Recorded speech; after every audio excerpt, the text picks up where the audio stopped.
Bullet sister, your heart's beat, eyes wide rider, the breath of your life, forever riding in landscape. Hey, bullet sister.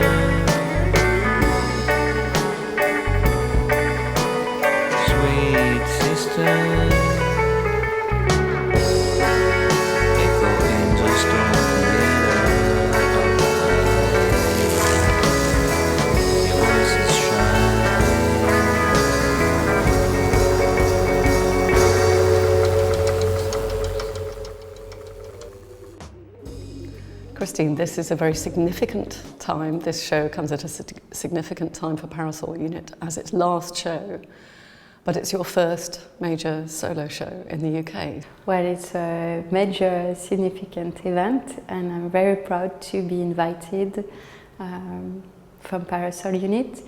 We've been working with the director in 2007 as I introduced the film BBN in an animated show. It was an animated drawing show. It was a fantastic show, and one of the first show I had being included with other animators, other artists who use animation as a medium of critique.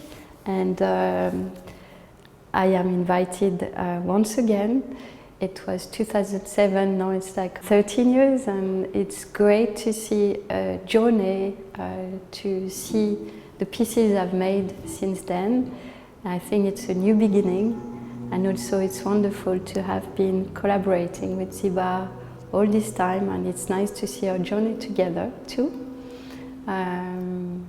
So let's start a new life. And when you look at the piece you made downstairs that was made in 2005, shown in 2007, how do you perceive it now? BBN was inspired by early animation, early sound, so it comes also from the tradition of theatre or popular form. And I come from theatre, so BBN is clearly a reference to theatre. So the transformation of space and character. And when I started I wanted to start to find a form to direct, but I didn't want to direct characters because when I worked in theatre I saw accidents and I didn't want to be involved in a real accident in theatre. So how do you mean accidents? People... Like something happened on stage. Oh wow. So I could create those accidents because they were not real people, but characters. You made the soundtrack with your brother, I believe. It's a rather BBN, wonderful, yes. So soundtrack. This is how I started. I think I started because I wanted to tell stories in a single song. So I had no narrative, and the soundtrack was the narration. And this time, it's like I use text and I use narrator. So it's a little bit different, but music is still very important. Sound is very important. And I work with major musicians. So you work with quite a big team now, don't I work with big team, and but I always did in a small format film. But it's big team in sound, in editing, also in animation. So yeah, it's bigger team than how I started.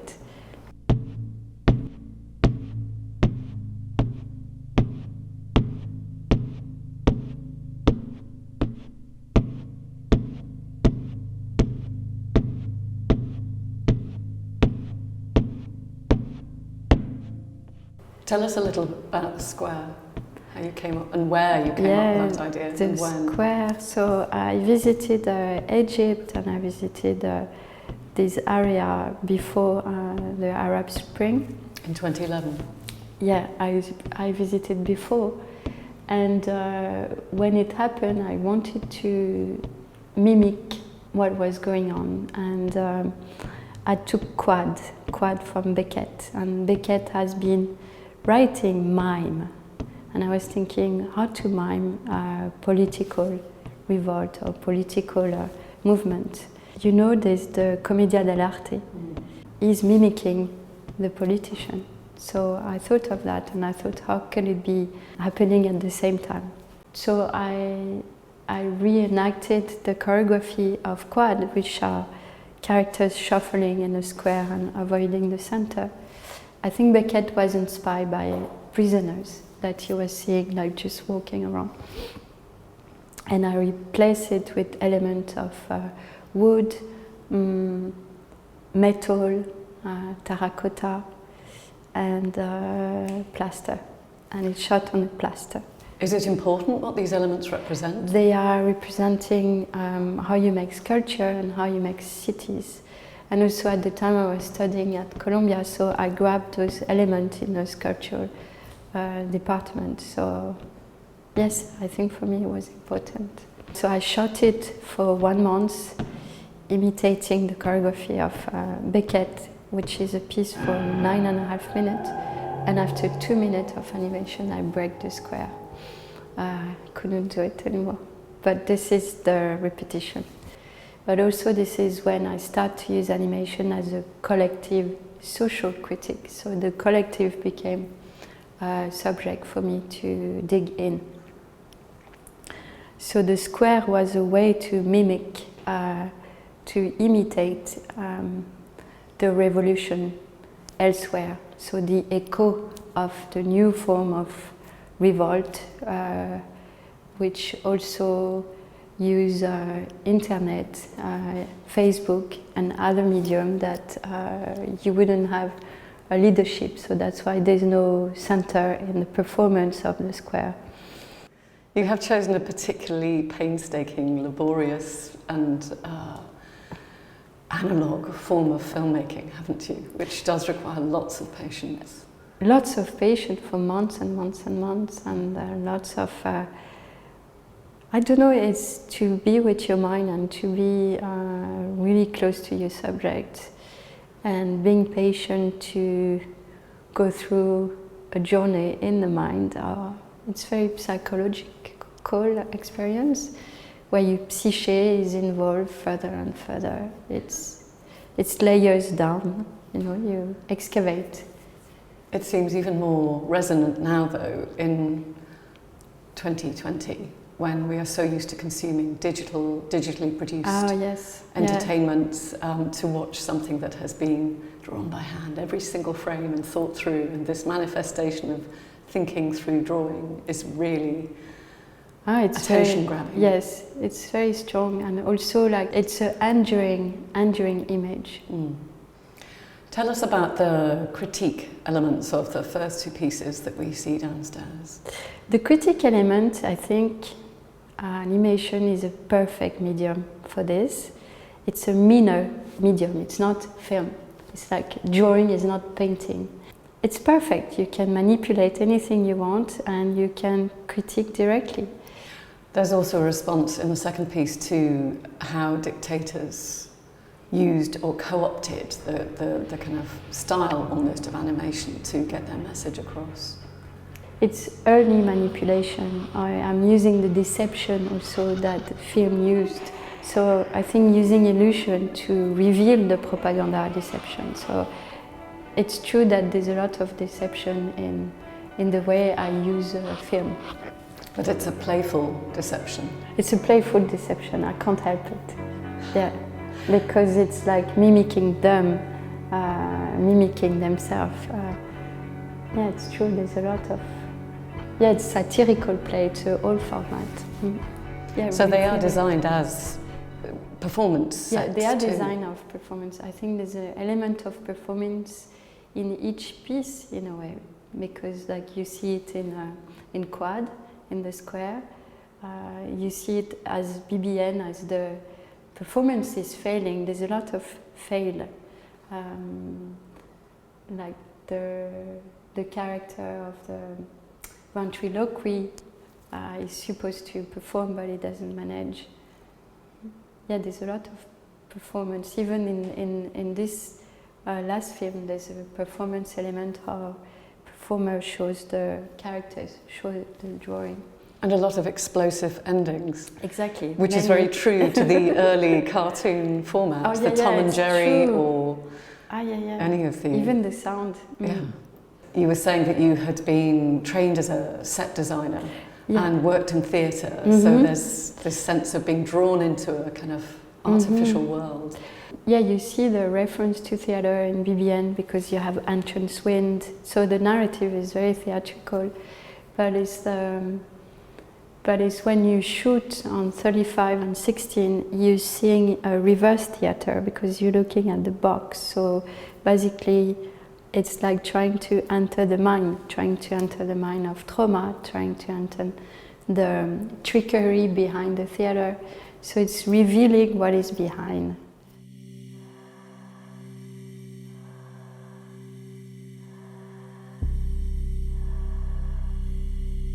In ancient Sumer and Mesopotamia, it was believed that the gods sent divine visions to the leaders to inspire the commission of their city temples.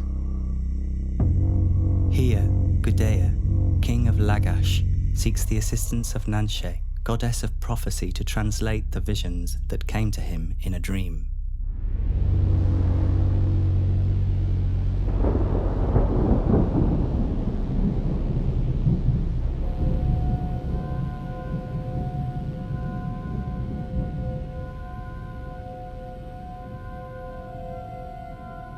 According to commemorative texts and inscriptions on his statues, the god Ningersu ordered Gudea, prince of Lagash, to build a temple for him. Ningersu came to Gudea in a dream and spoke to him. Well, Thunderbird is a really interesting piece. Tell us a little bit about where that came from. Well, Thunderbird, I was interested by the ritual form where you have around construction of temples. So there are rituals that exist where you bury a votive or a small sculpture or text underneath the temple.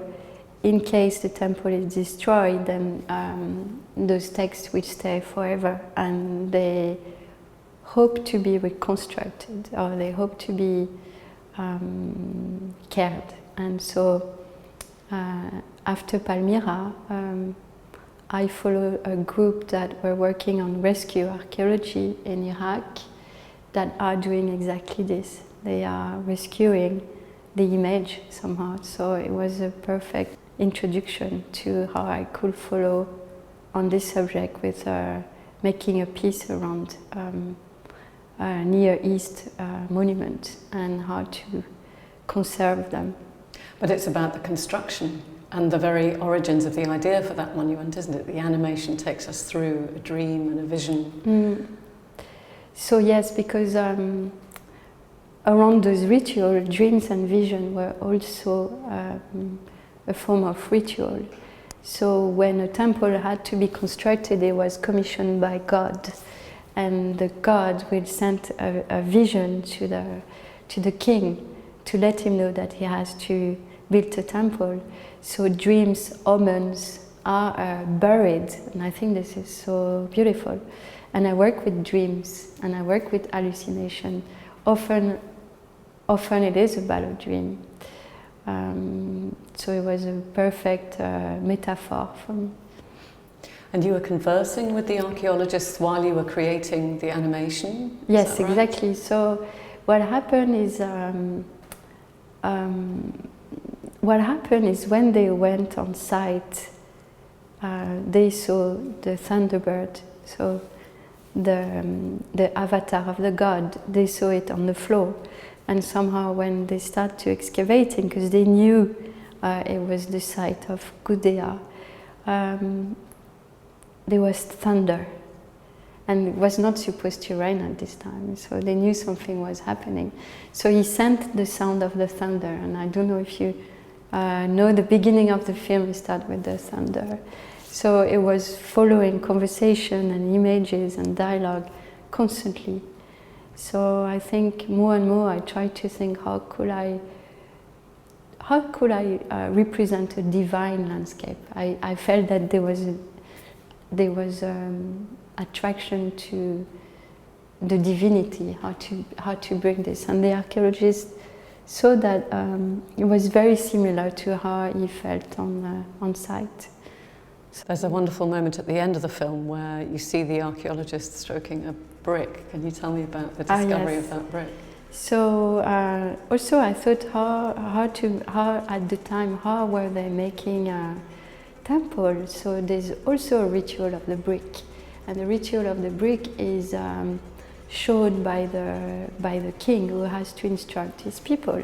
So he does the performance of the brick. So I tried to reimagine how it would be, and so then I know that the Thunderbird is also the emblem of the city. So as the archaeologist, if he will have a brick to imitate the animation where the brick is revealed by the hand. And so he said that he just found a brick with the Thunderbird a day before, and so he performed the same than the animation. So his reality is reverse. So serendipity and ritual played its part. Yes, and all the so way through. One day they plan to show the animation with the brick, to bring the brick, because they bring everything back in Baghdad Archaeology Museum. Now, there's another piece downstairs that we haven't talked about, In the Soldier's Head from 2015. In the Soldier's that Head. has a very personal connection with you, doesn't it? So at one point I returned to France and I realized that they never dealt with the colonial past, and my father was in Algeria war when he was very young, and he disappeared, like my mother didn't know where he was, and he went through long months of hallucination. He had typhoid, but we don't know where he was. And so I wanted to talk about France's denial through the head of my father's hallucination, and but I went through. No, I'm not talking about this. That I had hallucination myself. So this is really about again a collective trauma and war trauma. But there's a really nice technique you use to evoke that sense of distortion and blurring of reality. Oh yes, so after animating so many drawings, I submerged them in water because I wanted to talk about how the cerebral fluid is distorted or is damaged. So it's a process that I invented as a non-animation because it blocks the process of going through normal vision. It's just dissolving a mirage. And so I destroyed the animation somehow. But they're very beautiful destructions, aren't they? The colours bloom on the page as they sink into the water. Again, it's a performance under the camera to get through or to be closer to the animation. So let's move upstairs. Here we have your most recent work, which is a whole different journey. Breathe in, breathe out. So if you don't breathe, you die. So it was again another journey, and this is through a monk descending the mountain and being transformed in many transformation, like metamorphoses, and many species that could be animals to plant, to a crab, to vein and blood. So it's mixed of species. Sometimes the plants look like organs. Yeah, exactly. They're connected. So it's like how transformation can be with everything, and that's our journey in a way.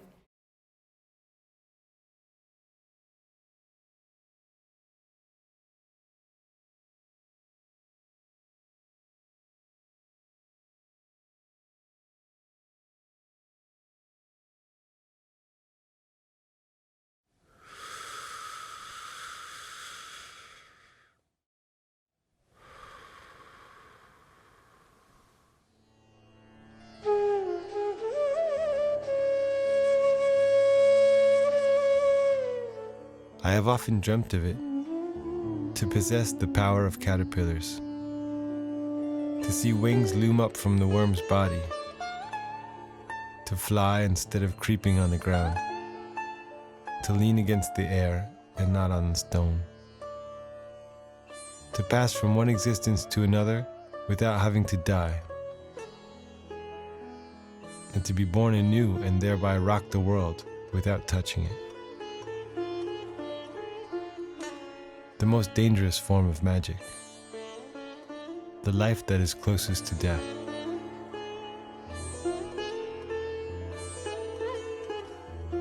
The metamorphosis.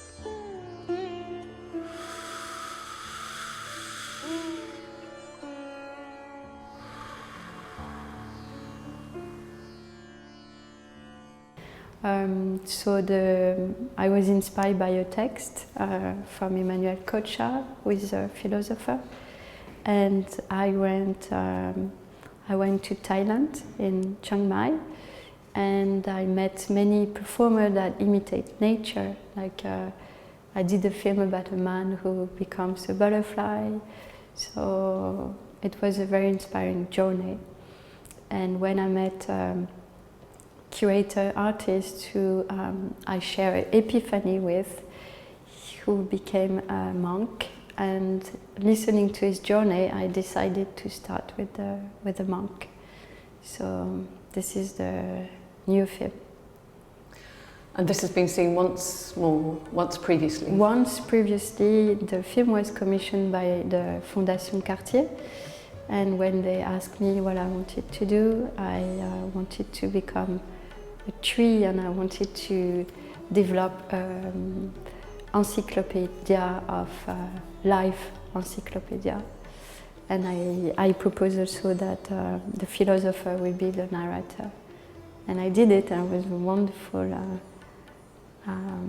first way to show with a performance.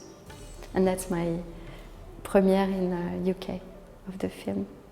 How are you hoping people respond to this new body of work? Wonderfully. Since you last appeared? Very, yeah. I hope the audience will like it. I like it very much. Thank you.